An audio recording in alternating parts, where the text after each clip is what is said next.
안녕하세요. 갈릴교회 김혜경 목사입니다. 오늘은 크리스천 베이지 두 번째 시간입니다. 오늘 여러분과 함께 나눌 인간에 대해서 함께 나눠보도록 하겠습니다. 우리가 하나님을 믿을 때 하나님을 잘 아는 것도 중요하지만 나 자신을 잘 아는 것도 매우 중요합니다.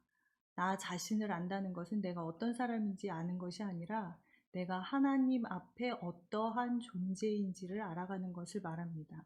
그래서 내가 누구인지 바르게 아는 사람만이 하나님과 바른 관계를 맺을 수 있습니다. 누가복음 15장 말씀에는 돌아온 탕자의 이야기가 나옵니다.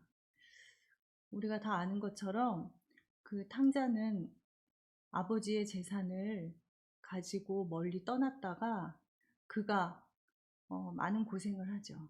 그런데 그 가운데서 자기가 어떠한 존재인지 자기의 실상을 발견했을 때에 나는 이제 아버지께로 돌아가야 되겠다라고 그렇게 생각하게 됩니다.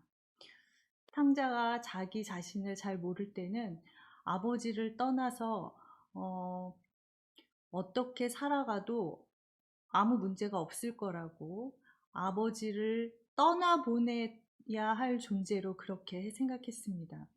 그런데 자기 자신에 대해서 알게 되었을 때는 아버지의 존재라는 거에 대해서 다시 생각하게 됐죠. 아버지의 종이 되는 한이 있더라도 나는 반드시 아버지 곁에 있어야 된다. 아버지에게 있어서 아버지는 나에게 있어서 그러한 절대적인 존재인 것을 깨닫게 됩니다. 그래서 탕자가 자기 자신을 발견했을 때 아버지에 대한 바른 인식을 할 수 있었고, 그리고 아버지와 함께 바른 관계를 맺을 수 있는 시작점이 되었습니다.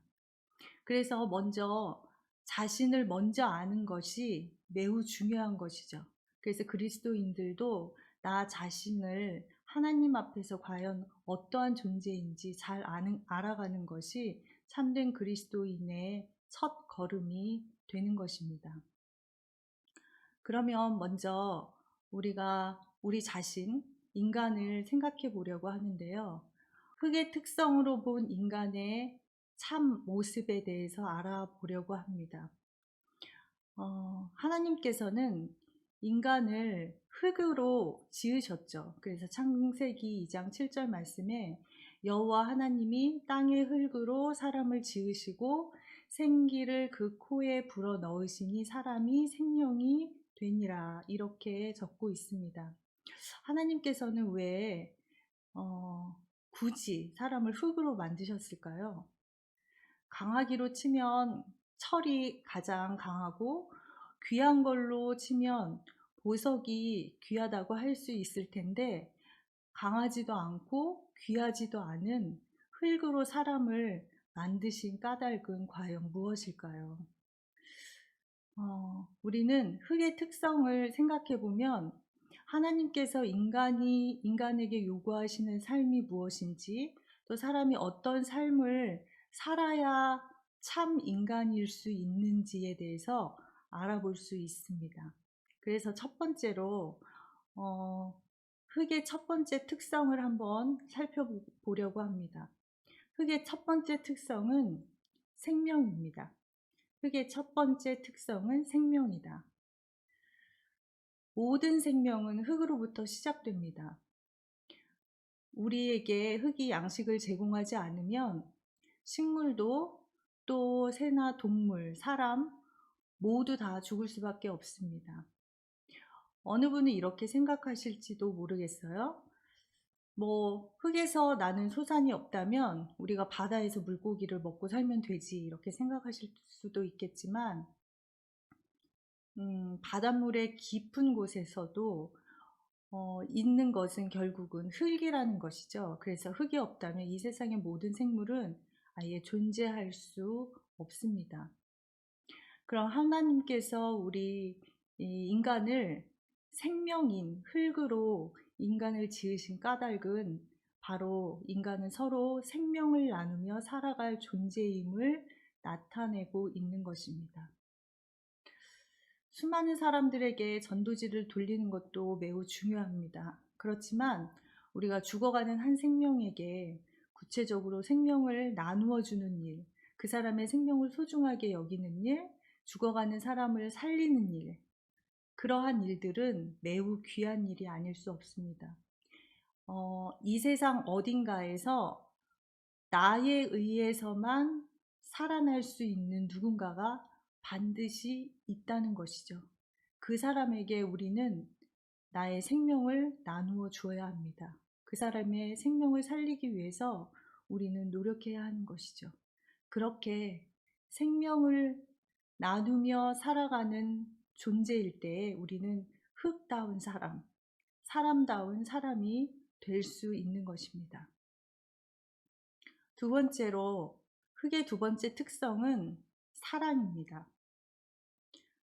흙은 인간의 모든 쓰레기 또 오물들을 가리지 않고 그 흙이 모두 품어서 그것을 정화해 주죠. 흙은 곧 사랑이기 때문입니다. 그래서 흙은 상대를 구별하지 않습니다. 나는 이것은 좋고 이것은 싫어. 그러니까 여기다가 묻지 마. 이렇게 하지 않는다는 것이죠. 참된 사랑은 상대를 구별하지 않습니다. 진정한 사랑은 모두에게 사랑을 주는 그것입니다. 하나님께서 사랑인 흙으로 인간을 지으셨다는 것은 그럼 무엇을 의미할까요? 그것은 인간은 모두 사랑의 삶을 살아야 한다는 것을 의미하고 있습니다. 그런데 사랑은 동정이 아닙니다. 동정은 일시적이고 일회적일 수 있지만 사랑은 지속적이고 반복적입니다. 누가복음 10장에 보면 선한 사마리아인에 대해서 우리에게 전하고 있습니다. 선한 사마리아인이 강도 만난 자를 도와준 것이 단순히 사랑이라고 생각할 수도 있겠지만 그의 행동이 우리에게 더 감동을 주고 우리가 그곳에서 그 말씀에서 교훈을 얻을 수 있는 것은 그의 마음이 이튿날에도 마음이 변하지 않았음을 생각해 보아야 합니다. 그것이 우리에게 주는 더 큰 교훈입니다. 왜냐하면 사람은 눈에서 멀어지면 마음에서도 멀어지게 되어 있죠. 그런데 이 선한 사마리아인은 강도받는 사람을 만났을 때에 그를 안전한 곳으로 그를 옮기고 그 사람에게 돌봐주라고 했죠. 그리고 그 이튿날에도 그는 그렇게 말합니다. 이 사람을 돌봐주고 또 부족한 것이 있다면 내가 돌아오는 길에 그 값을 더 치르겠노라고 그렇게 말을 합니다. 그의 마음은 값싼 동정이 아니라 참된 사랑으로 충만하였기 때문에 사람을 구별하지 않았고 지속적으로 반복적으로 그 강도 만난 사람을 사랑할 수 있었습니다. 이와 같이 사랑은 사람을 감동시키고 변화시킵니다.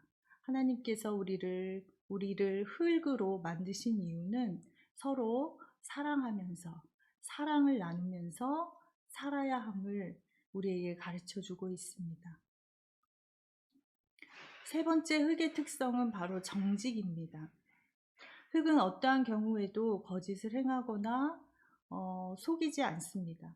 그래서 우리나라 속담에 콩 심은 데 콩 나고 팥 심은 데 팥 난다라는 그런 말이 있죠. 하나님께서 이렇게 정직한 흙으로 사람을 지으셨다는 것은 사람은 마땅히 정직한 삶을 살아야 한다는 것을 의미하고 있습니다. 어느 왕이 신하들에게 화분을 나누어 주었다고 합니다. 그리고 한 달 후에 가장 예쁜 꽃을 가져온 그 신하에게 상을 주겠노라고 그렇게 말을 했습니다. 한 달이 지난 후에 신하들이 왕에게 받은 화분을 가지고 왔습니다. 모두 예쁜 꽃을 핀 화분을 가지고 왔죠. 그런데 맨 마지막에 들어온 신하는 말라 비틀어진 줄기만 있는 화분을 들고 들어왔습니다. 모든 사람은 모두 다 깜짝 놀랐습니다. 왕도 화난 얼굴로 도대체 어떻게 된 일이냐고 물었지만 그 신하는 한 달 동안 정성을 다해서 화분을 가꾸었는데 그럼에도 불구하고 이렇게 되었다고 그 상태로 왕에게 가져온 것입니다. 왕은 이 신하에게 상을 주었습니다. 모든 신하들은 다 깜짝 놀랐죠. 사실 왕은 신하들에게 준 화분에서 그 뿌리를 잘라버린 식물을 그들에게 나누어 주었습니다. 왕은 결국 가장 정직하게 행한 이 사람에게 상을 준 것이죠. 우리는 이러한 행동을 할 수 있을까요? 나는 정말 정직한 사람인가 한번 생각해 보아야 합니다. 화분을 바꿔치기 한쪽이 나인지 아니면 정직하게 시드른 꽃을 가져온 쪽이 나인지, 눈에 보이는 이익을 위해서 거짓을 행하는 사람인지 아니면 어떠한 불이익에도 정직하게 삶을 사는 사람인지 한번 생각해 보아야 합니다. 내가 만약 어떤 상황에서도 정직함을 잃지 않는 삶을 살고 있다면 그 사람이야말로 진정한 하나님의 사람인 것입니다. 네 번째 흙의 특성은 바로 도구됨입니다. 흙은 불에 타지 않습니다. 그런데 물로 반죽하여서 불에 구우면 단단한 도구로 사용되어질 수 있습니다. 그래서 사람들은 흙을 반죽하고 불에 구워서 무엇인가를 만들어서 사용하죠. 그런데 여기서 더 중요한 사실이 있습니다. 흙은 결코 자기 주장을 하지 않는다는 것입니다. 토기장이가 빚는 대로 자기 자신을 그저 토기장이에게 맡길 뿐인 것이죠. 자신이 원하는 대로가 아니라 토기장이가 원하는 도구가 되기 위해서 기꺼이 자기 자신을 내어놓습니다. 또 도구로 빚어진 자신에 대해서도 불평하지 않습니다. 내가 왜 이렇게 만들어졌는지에 대해서 불평하지 않는다는 것이죠. 그리고 다른 도구와 비교하지도 않습니다. 하나님께서 도구됨인 흙으로 사람을 지으셨다는 것은 사람은 언제나 하나님께 자신을 맡겨서 하나님의 도구로 살아야 한다는 것을 의미합니다. 하나님의 도구로 살아야 하는 것. 우리가 다 잘 아는 요한 사도 이야기를 좀 하려고 합니다. 예수님께서 십자가에서 달려 돌아가실 때에 그곳에 예수님의 어머니 마리아가 있었고 또 그 옆에 사도 요한이 있었습니다. 그런데 요한복음 19장 25절부터 27절 말씀에 보면 예수님께서 어머니에게 사도 요한을 가르치면서 어머니, 이 사람이 당신의 아들입니다. 이렇게 말씀하시고 요한에게는 마리아를 소개하면서 내 어머니다 라고 이렇게 말씀하십니다. 그런데 요한복음 19장 27절에 보면 이렇게 적고 있습니다. 그때부터 그 제자가 자기 집에 모시니라. 마리아를 그때부터 사도 요한이 자기 집에 모셨다는 겁니다. 마리아의 수명은 한 90세 정도까지 살았다고 우리가 그렇게 알고 있습니다. 그러면 한 40년 동안 이 요한은 마리아를 봉양했음을 우리가 짐작해 볼 수 있습니다. 40년 동안 마리아를 봉양하는 주님의 도구로서의 삶을 살았던 것이죠. 그런데 이렇게 하는 것이 과연 쉬운 일이었을까요? 단 한마디 말 때문에 내 어머니다 라고 하신 예수님의 말씀 때문에 그가 이렇게 긴 시간 동안 자신 또한 노년이 될 때까지 마리아를 봉양했음을 우리가 알 수 있습니다. 그런데 요한은 아마도 이 마리아를 봉양하면서 진정한 사랑이 무엇인지 자신의 삶으로 터득할 수 있는 귀한 시간이 됐을 것입니다. 그리고 또 인생에 대한 더 깊은 통찰력을 가지게 되었을 것입니다. 그리고 또 주님과 남모르는 은밀한 교제가 깊어지는 경험을 하게 되었습니다. 그가 젊었을 때 다른 제자들은 사도로 이름을 떨치고 교회를 세우고 세계 도처에서 그렇게 살아가고 있을 때, 다른 사도들의 소식을 들었을 때 사도 요한 또한 나도 그렇게 할 수 있는데 라고 생각했을 수도 있습니다. 그렇지만 요한은 철저하게 예수 그리스도의 도구되는 삶을 살았습니다. 그래서 그에게는 엄청난 열매를 맺게 되었죠. 우리가 다 잘 아는 것처럼 요한복음을 썼고, 또 우리에게 사랑을 가르쳐주는 요한1서, 요한2서, 요한3서를 썼습니다. 그리고 하늘의 비밀을 알 수 있는 요한계시록을 쓰게 되었죠.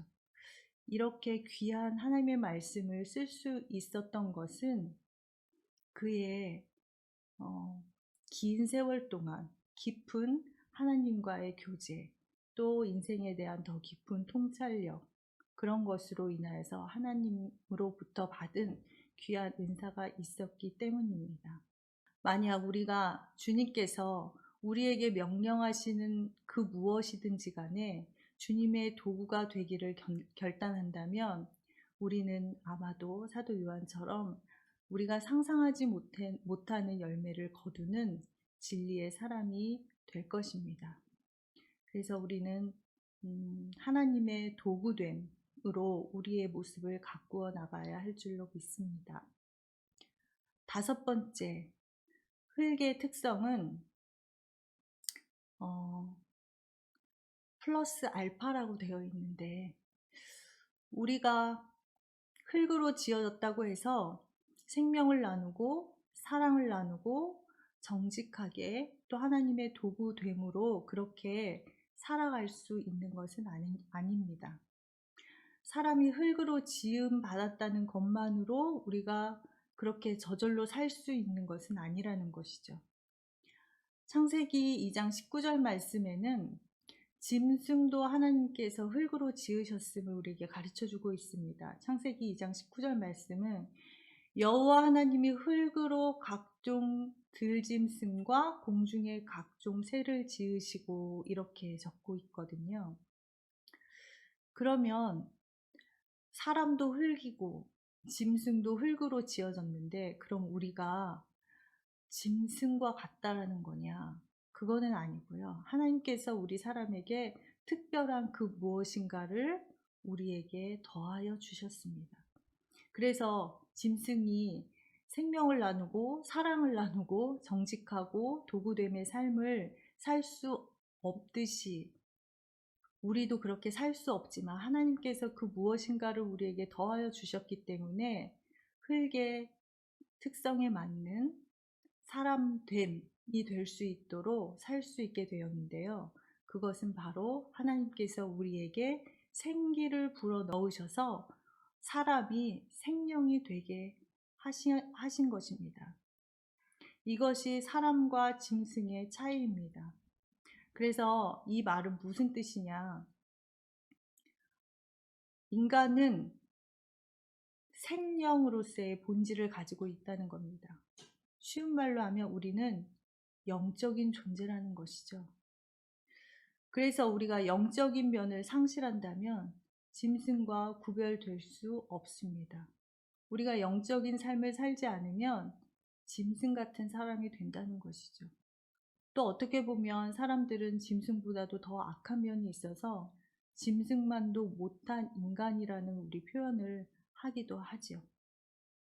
어찌됐건 간에 어떤 장소에서든지 어떤 처지에서든지 우리 사람은 영적인 삶을 추구해야만 우리가 생명으로서, 하나님의 사람으로서, 흙의 사람으로서 살아갈 수 있습니다.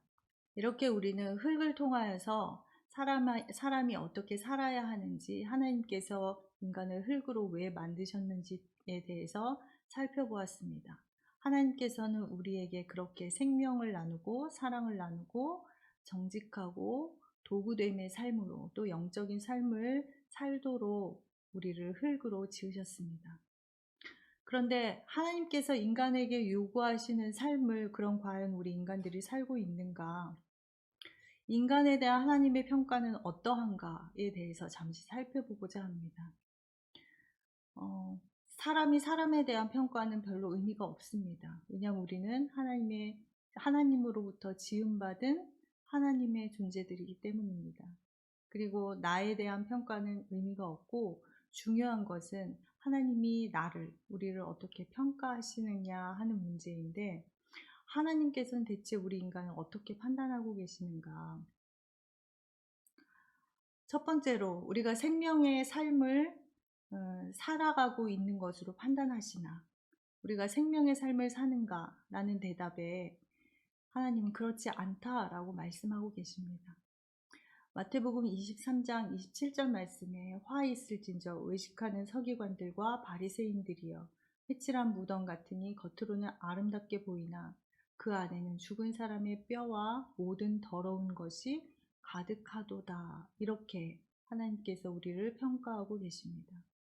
회칠한 무덤 안에는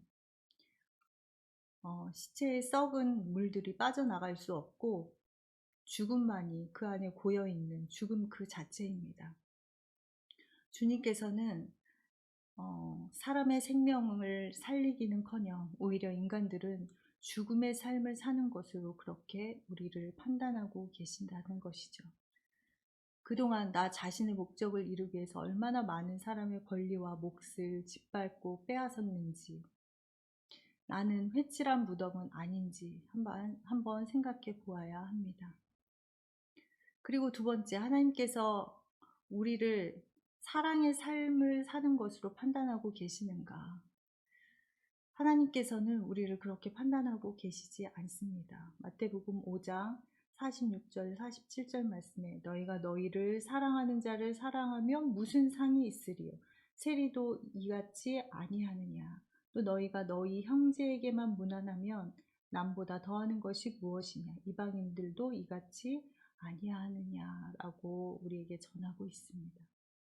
주님께서는 우리를 사랑하는 사람만 사랑하는 것을 꾸짖고 계십니다. 이것은 이기심일 뿐인 것이죠. 그것은 사랑이 아닙니다. 이기심의 눈먼 자의 사랑은 상대의 실상이 아니라 바로 허상인 것이죠. 우리 모두 다 나 자신이 빚은 상대의 허상에 집착하느라고 그 사람의 참 모습을 보지 못합니다. 진정으로 상대를 사랑한다면 내가 만든 허상이 아니라 그 사람의 있는 그대로를 받아들여야 하는 것이죠. 우리는 그 허상 때문에 서로 많은 상처를 주고받으면서 살아가고 있습니다. 부모가 자녀에 대해서 그렇고요. 또 서로의 배우자에 대해서 그러한 실상을 보지 못하고 허상을 가지고 살아서 서로 상처내고 그렇게 살아가고 있는 모습을 자주 볼 수 있죠. 그러면 그러한 삶에서 나는 예외인가? 라고 물었을 때 우리는 모두 다 자신 있게 대답할 수 없을 것입니다. 하나님이 원하시는 것은 있는 그대로 사람을 사랑하는 것입니다.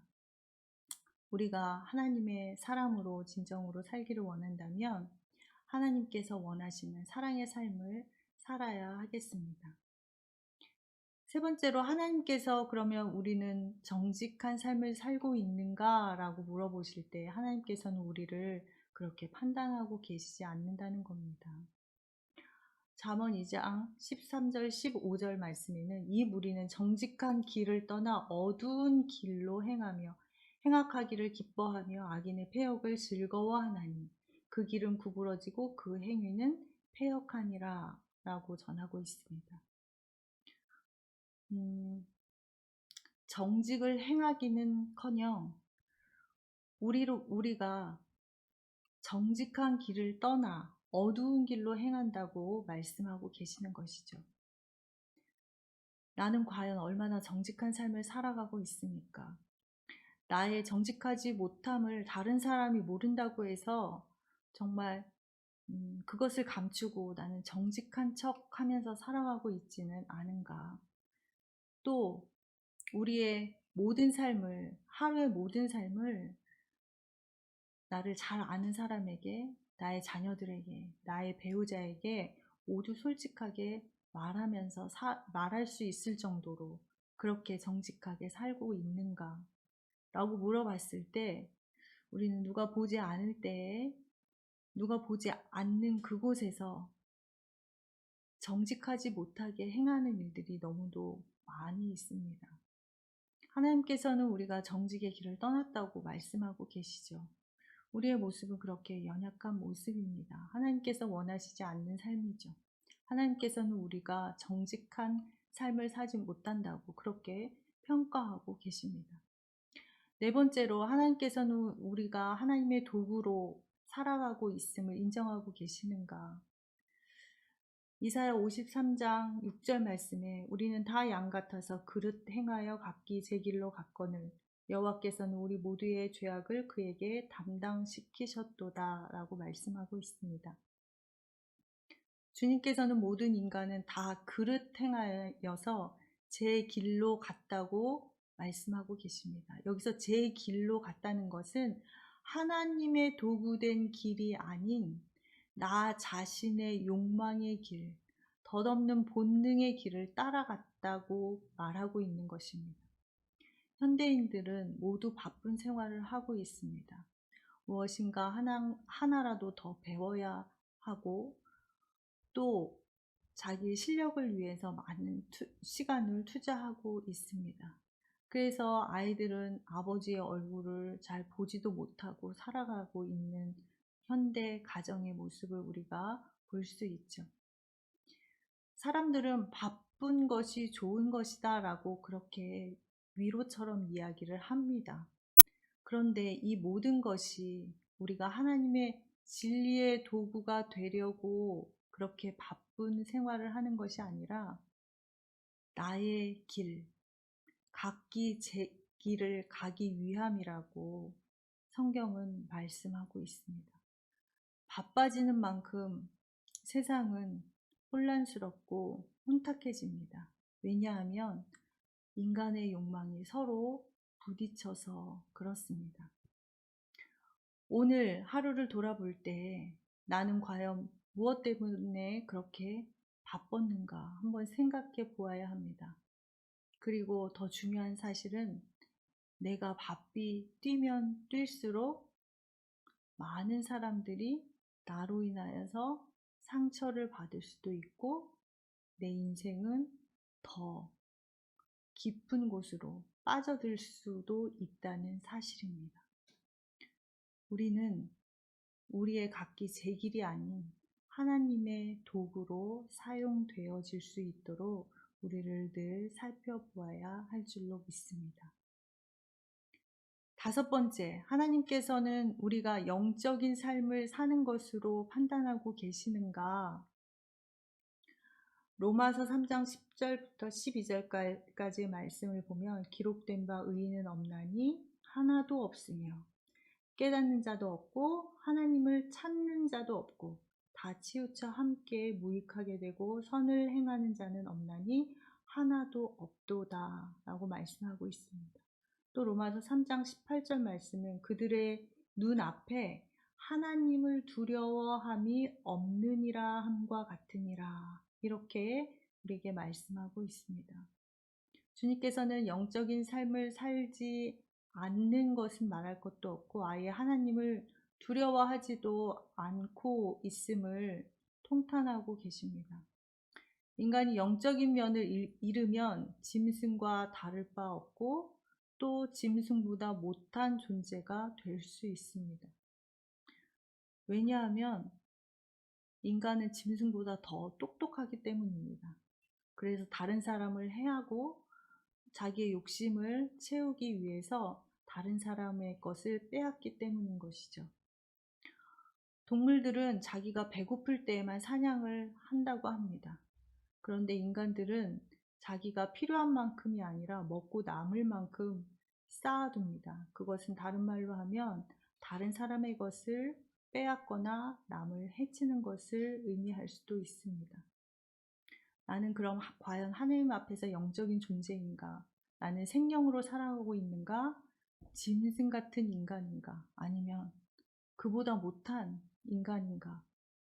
라고 한번 우리를 되돌아보아야 할 줄로 믿습니다. 이렇게 성경은 하나님은 우리 인간을 죄인으로 평가하고 계십니다. 그런데 우리는 어떻게 해서 이렇게 죄인이 되었을까요? 인간이 죄인이 된 이유는 무엇인가? 그것을 성경에서 찾아보고자 합니다. 첫 번째로는 아담이 범죄함으로 인간이 죄인이 되었다라고 성경은 말하고 있습니다.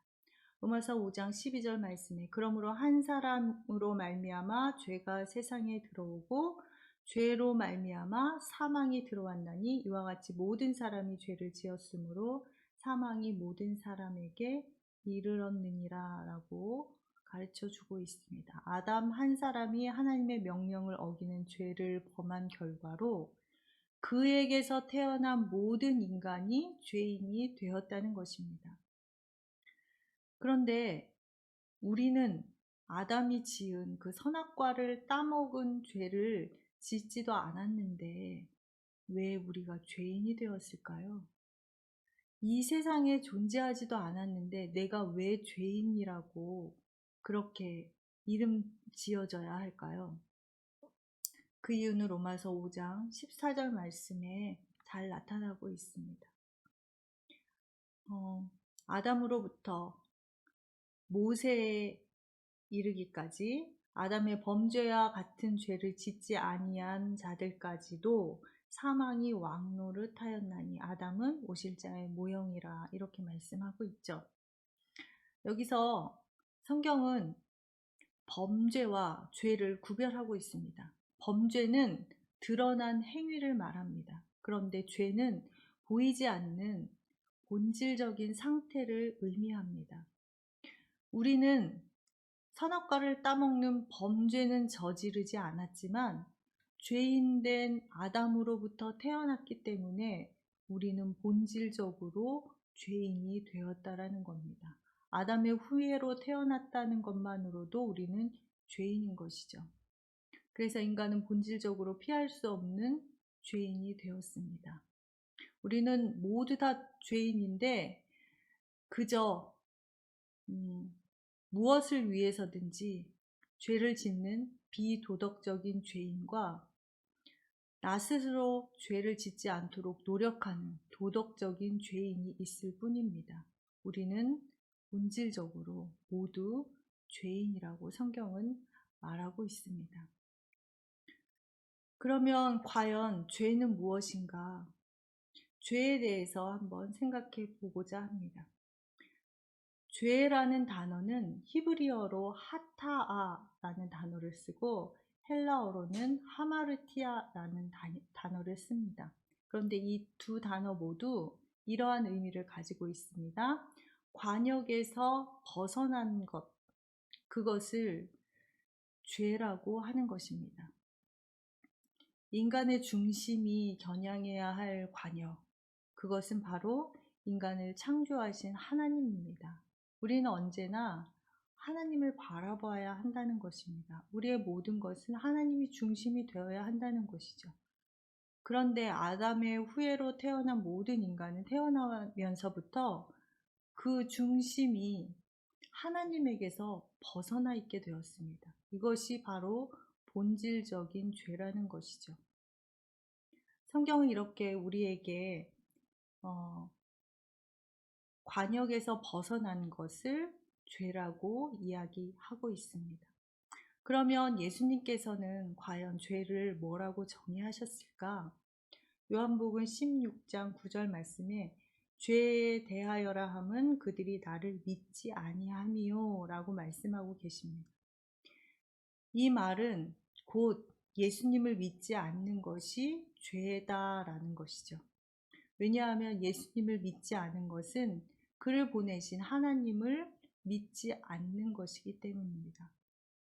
다시 말해서 죄는 하나님을 관역으로 삼아야 할 믿음의 자리를 벗어나는 것, 하나님의 법도를 지켜야 할 순종의 자리를 이탈하는 것이 곧 죄라고 우리에게 가르쳐 주고 있습니다.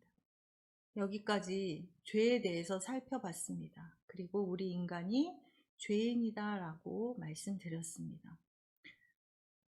창세기 3장의 말씀을 통하여서 그러면 우리 인간이 어떻게 해서 이 죄를 짓게 되었는지, 인간이 죄를 짓게 된 과정에 대해서 한번 살펴보려고 합니다. 인간은 죄를 짓게 되었는데 그것은 무엇으로부터 시작이 되었는가? 그것은 바로 하나님에 대한 불신, 하나님의 말씀에 대한 불신에서부터 인간은 범죄하기 시작했습니다. 하나님의 말씀에 대한 불신, 그것은 무엇이냐면 선악과를 먹으면 반드시 죽을 것이다 라고 하나님께서 말씀하셨는데 그 말씀에 대해서 믿지 않았던 것이죠. 아담은 어떠한 경우에도 이 말씀을 믿고 따라야 했습니다. 그런데 그것에서부터 멀어짐으로써 하나님의 말씀에 대한 믿음의 자리를 스스로 벗어나고 말았습니다. 우리는 어떤 상대의 말을 믿지 못하면서 그 사람을 믿는다고 말할 수 없죠. 그 사람을 믿는다는 것은 그 사람의 말을 믿는다라는 이야기입니다. 우리가 하나님을 믿는다면 그 믿음은 하나님의 말씀에 대한 믿음으로 나타나야 합니다. 그래서 하나님의 말씀을 믿지 않는 것이 곧 관역에서 벗어난 것이고 그것이 곧 죄라는 것이죠. 요한복음에는 말씀이 육신이 되어서 예수 그리스도께서 이 땅에 오셨다고 말씀하고 있습니다. 예수 그리스도가 곧 말씀이시고 그분이 곧 하나님이신 것이죠. 그래서 예수님께서는 예수 그리스도를 믿지 않는 것, 말씀을 믿지 않는 것, 말씀 되신 하나님을 믿지 않는 것이 곧 죄이다 라고 그렇게 말씀하고 있는 것입니다. 그런데 이렇게 하나님에 대한 불신은 무엇 때문에 생기게 되었을까요? 이 불신은 뱀의 유혹으로 인합니다. 이 불신은 뱀이 유혹함으로 인하여서 생기게 되었다라는 겁니다. 계시록 말씀에 뱀은 사탄으로 표현하고 있습니다. 사탄은 어떠한 일을 하는가? 사탄은 인간으로 하여금 하나님의 관역을 벗어나게 하고 우리가 지켜야 할 믿음의 자리를 이탈하게 합니다. 그래서 하와는 뱀의 유혹으로 말미암아 그가 하나님을 벗어나게 되었고 하나님의 말씀을 불신하게 되었고 그가 지켜야 할 믿음의 자리를 벗어나게 된 것입니다. 하와는 결국 그래서 선악과를 따먹는 범죄를 저지르게 되었죠. 그런데 이 선악과를 따먹기 전에 하와의 마음의 상태를 하나님께서는 우리에게 가르쳐 주고 계십니다. 이 말씀을 통하여서 우리가 배워야 할 몇 가지 교훈을 좀 살펴보고자 합니다. 창세기 3장 6절 말씀에 보면 여자가 그 나무를 본즉 먹음직도 하고 보암직도 하고 지혜롭게 할 만큼 탐스럽기도 한 나무인지라 라고 말씀하고 있습니다. 갑자기 그 나무의 열매가 왜 먹음직하고 보암직하고 탐스럽게 보이게 되었을까요? 이 나무는 에덴 동산 한 구석에 있었던 나무가 아니죠. 동산 가운데 우뚝 솟아있는 나무였습니다. 그리고 그곳을 지날 때마다 날마다 보았을 것입니다. 평소에는 아무 느낌도 없었는데 왜 하필 그날은 먹음직도 하고 보암직도 하고 탐스럽게 그렇게 느꼈을까요? 그것은 바로 하와가 사탄의 덫에 빠져서 그의 마음이 이미 하나님을 벗어났기 때문입니다. 우리가 여기서 잠시 살펴봐야 할 문제가 있습니다. 우리는 무엇이든지 먹든지 마시든지 먼저 생각하고 먹어야 한다는 겁니다. 이것을 왜 먹어야 하는지, 무엇을 위해 먹어야 하는지 생각하지 않으면 우리는 먹고 마시는 것의 노예가 될 수밖에 없는 것이죠. 그래서 술이나 담배를 우리 몸에 해로운데도 불구하고 그것을 왜 먹어야 하는지 한 번쯤 생각해 본다면 이러한 깨달음을 얻게 되지 않을까요? 하나님께서 성전으로 삼으시는 우리의 몸을 술과 담배로 그 더러운 것들로 그렇게 오염시키는 것이 과연 옳은 일인지 한 번쯤 생각해 보았으면 합니다. 또 두 번째, 우리가 무엇을 보든지 그것이 누구 보기에 좋은 것인지 확고한 기준이 있어야 합니다. 많은 그리스도인들이 세상 사람 보기에 좋은 것 따라가느라고 하나님과 동떨어진 삶을 살고 있습니다.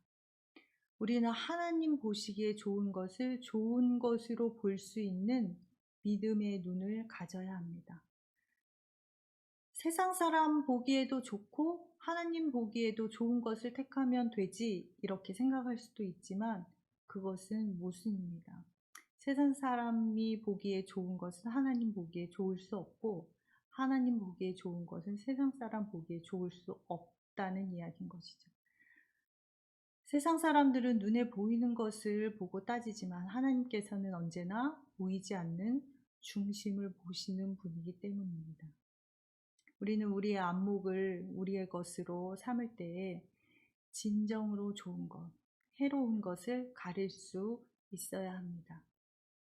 하와 보기엔 좋아 보였어도 선악과의 중심에는 죽음이 있었습니다.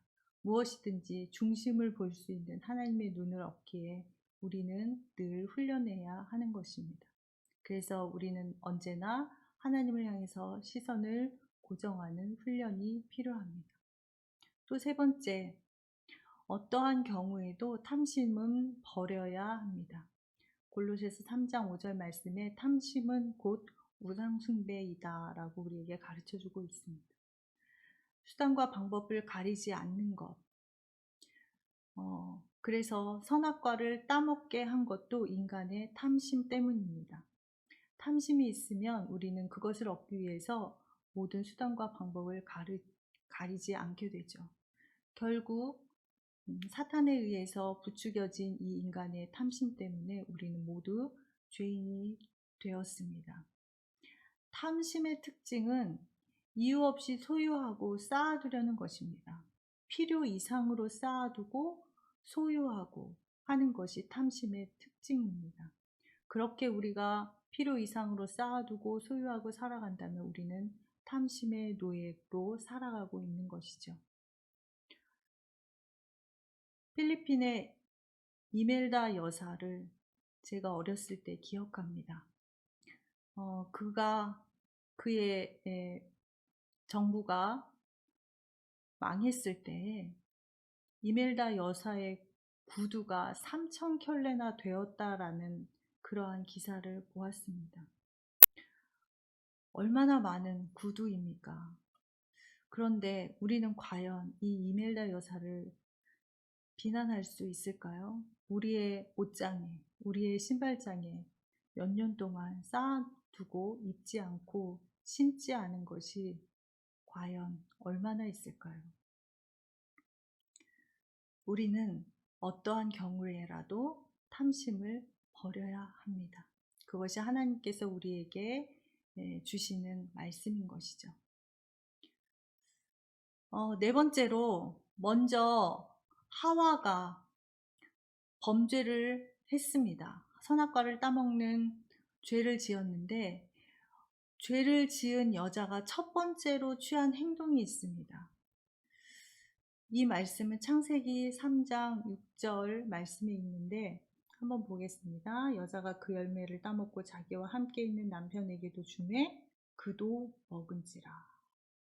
그것을 남편에게 주었다라고 말씀하고 있죠.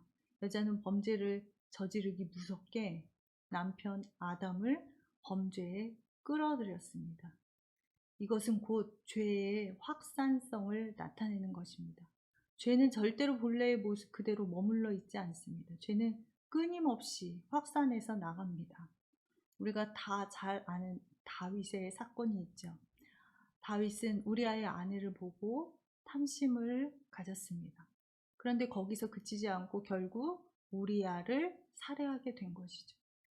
그래서 데살로니가전서 5장 33절 말씀에서는 악은 어떤 모양이든지 반드시 버리라 라고 우리에게 말씀하고 있습니다.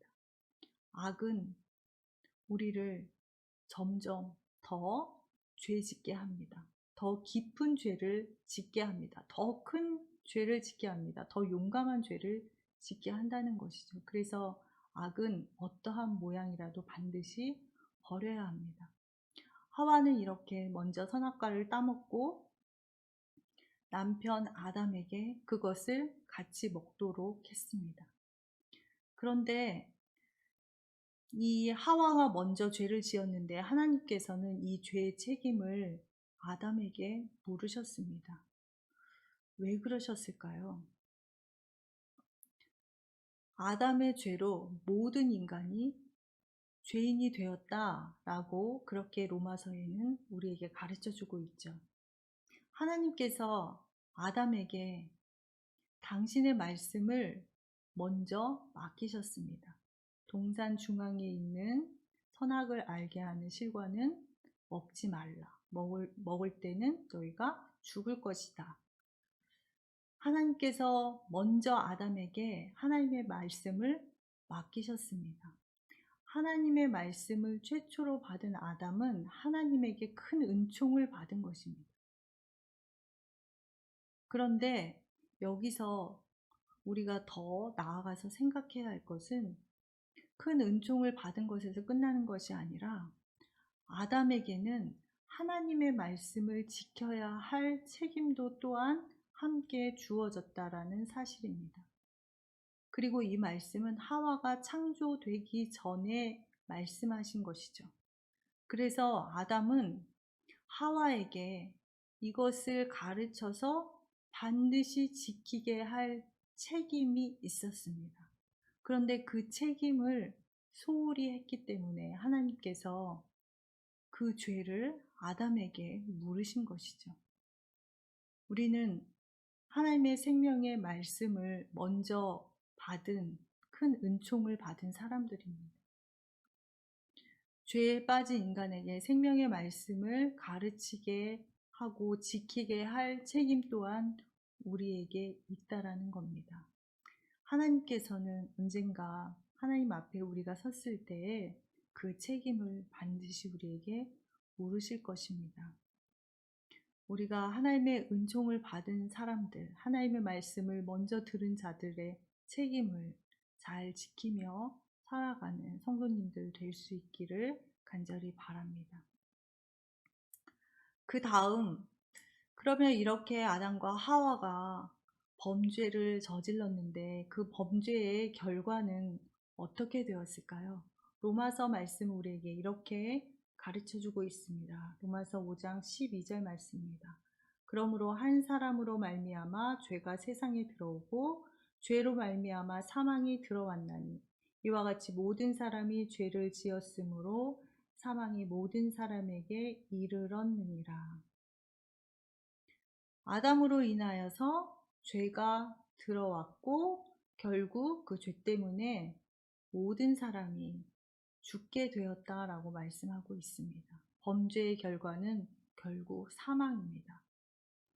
범죄의 결과로 인간은 본질적으로 죄인이 되었고 하나님의 관역에서, 하나님이라는 관역에서 벗어나게 되었습니다.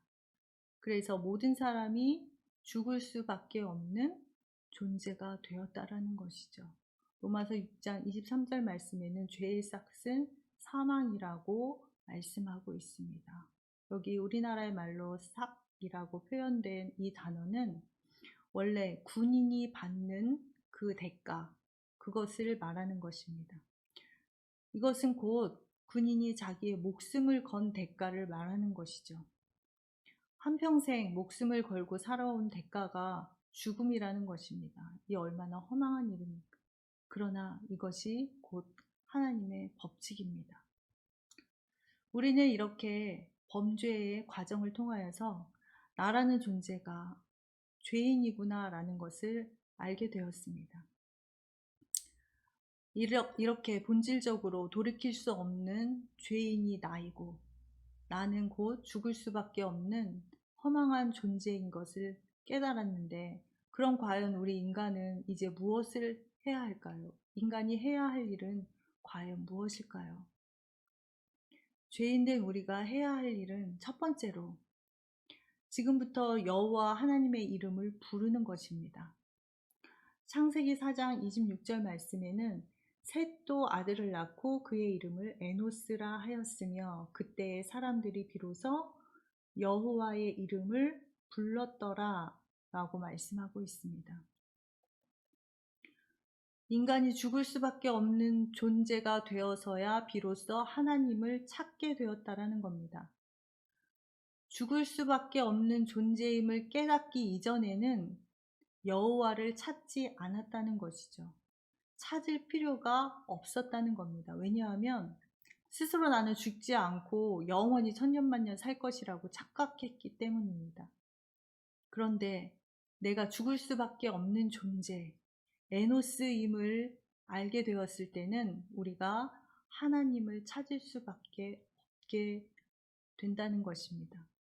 왜냐하면 하나님께서는 생명의 근원이시기 때문입니다. 생명 그 자체이시기 때문입니다. 하나님만이 죽음의 문제를 해결할 수 있음을 비로소 깨닫게 되는 것이죠.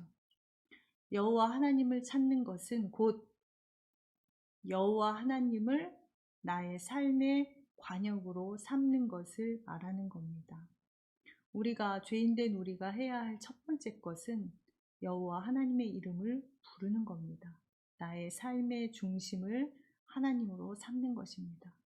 두 번째 우리가 해야 할 일은 무엇일까요? 두 번째는 예수 그리스도를 믿고 따라야 하는 겁니다. 요한복음 14장 6절 말씀에 예수께서 이르시되 내가 곧 길이요 진리요 생명이니 나로 말미암지 않고는 아버지께로 올 자가 없느니라 라고 말씀하고 있습니다. 예수 그리스도만이 죄를 해결하실 수 있고 예수님만이 내 죄를 해결하시기 위해서 하나님께서 이 땅에 보내신 메시아 되시기 때문입니다. 예수님을 통해서만 우리의 죄의 문제를 해결할 수 있기 때문에 우리는 예수 그리스도를 믿고 그분을 따라야 하는 것이죠. 세 번째, 우리 죄인된 인간이 해야 할 일은 복음 안에 거하는 것입니다. 베드로전서 1장 24절 25절 말씀에 그러므로 모든 육체는 풀과 같고 그 모든 영광은 풀의 꽃과 같으니 풀은 마르고 꽃은 떨어지되 오직 주의 말씀은 세세토록 있도다 하였으니 너희에게 전한 복음이 곧 이 말씀이니라 라고 우리에게 가르쳐주고 있습니다. 내가 풀잎에 불과한 존재인 것을 알았다면 나에게 남은 일은 바로 그 복음 안에, 주님의 복음 안에 거하는 것입니다. 왜냐하면 복음을 통해서만 구원자이신 예수님을 만날 수 있고 그 말씀 안에서만 생명이신 하나님과 영원히 동행할 수 있기 때문입니다. 우리가 해야 할 것은 여호와 하나님을 찾는 것, 또 예수 그리스도를 믿는 것, 복음에 거하는 것, 그것이 우리가 해야 할 일인 것입니다. 우리는 때때로 주님을 향해서 마음의 문을 열어야 한다. 그래야 주님께서 내 마음에 들어오신다 라는 이야기를 하죠. 주님을 향해서 마음의 문을 연다는 것은 과연 어떠한 것일까요? 무엇일까요? 그것은 첫째로 우리가 죄인인 것을 인정하는 것입니다. 여호와 하나님이 아니시면 나는 죽을 수밖에 없는 에노스임을 겸손하게 인정하는 것. 그것이 바로 주님을 향해서 문을 연다는 것입니다. 또 한 가지 의미는 예수 그리스도만이 구세주 되심을 고백하는 것입니다. 예수 그리스도가 아니면 죄와 사망에서 벗어날 수 없음을 고백하고 그것을 받아들이는 것이죠. 그것이 곧 주님을 향해서 문을 연다는 것입니다. 또 세 번째로 십자가의 구원과 복음에 감사하는 것입니다. 나의 모든 죄와 허물에도 불구하고 주님께서 내게 십자가의 구원과 복음의 말씀을 주시고 성령님께서 빛으로 함께해 주심을 진심으로 감사하는 것. 그것이 곧 주님을 향해 마음의 문을 연다라는 의미입니다. 우리는 아주 겸손한 마음으로, 낮은 마음으로 삼위일체 되시는 우리의 하나님을 우러러 보는 그런 마음을 가져야 합니다. 그것이 곧 주님을 향하여 마음의 문을 여는 것이죠. 이와 같이 사람에게 주님께서 충만하게 임하실 수 있는 방법은 우리의 마음의 문을 여는 것입니다. 건강한 사람에게는 의사가 필요하지 않습니다. 건강하지 못한 자에게, 병든 자에게 의사가 필요하듯이 주님께서는 나 자신을 의인이라고 여기는 사람이 아니라 나 자신이 죄인 된 것을 통감하는 사람, 그것을 인정하는 자에게 그 사람을 구원하러 이 땅에 오셨습니다. 그래서 오늘 이과의 강의를 통해서 우리는 나 자신이 인간이 곧 죄인 된 것을 알게 되었습니다. 그러면 죄인 된 인간은 과연 어떻게 해야 할까? 그것은 우리가 살아갈 수 있는 방법은, 우리가 살 수 있는 방법은 바로 그리스도 안에 거하는 것입니다. 주님을 바라보는 것입니다. 죄인 된 우리가 주님을 바라볼 때 주님께서 우리의 주인 되어 주시고 우리를 바른 길로 또 하나님의 나라로 인도해 주실 것입니다. 오늘 말씀은 여기까지입니다.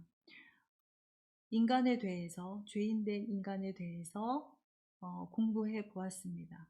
죄인된 인간이라는 것 때문에 우리가 슬퍼할 것이 아니라 죄인된 인간이기 때문에 우리에게 하나님이 필요하고 하나님께로 우리가 나아갈 수 있게 되는 그러한 은혜 입은 자라는 것을 기억하시면서 또 하나님의 은혜 가운데 늘 거하시는, 그리고 주님께 감사하며 나아가는 모든 성도님들이 될 수 있기를 간절히 소망합니다.